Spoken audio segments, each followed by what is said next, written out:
বিড়ালের খাবার তৈরির জন্য অল্প পরিমাণ মতো পানি দিয়ে নিতে হবে। এখন কিছুটা শুকনো মাছ দিব পানির মধ্যে।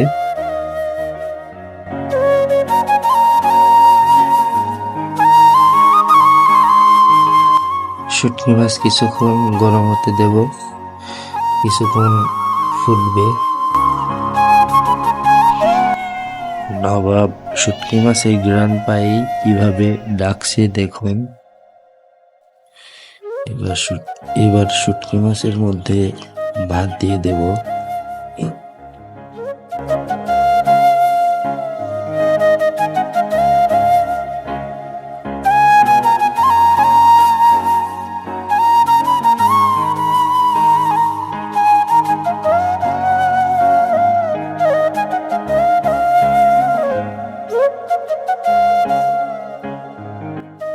পরিমাণ মতোই একটুখানি লবণ দিতে হবে।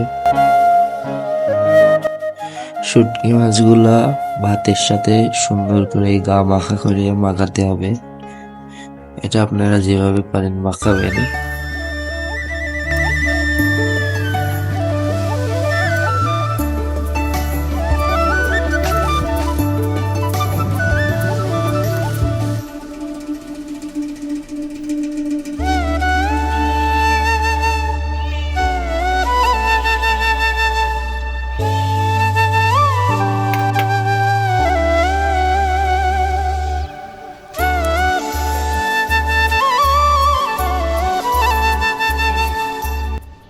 শুধু একবার এইভাবে বিড়ালকে শুটকি মাছ দিয়ে ভাত মাখায় খেতে দিন, দেখেন বিড়াল কিভাবে খায়।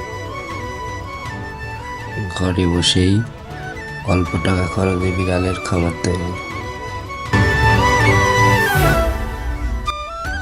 আমার ভিডিওটি দেখে যদি ভালো লাগে আমার চ্যানেলটা অবশ্যই সাবস্ক্রাইব করে দিবেন।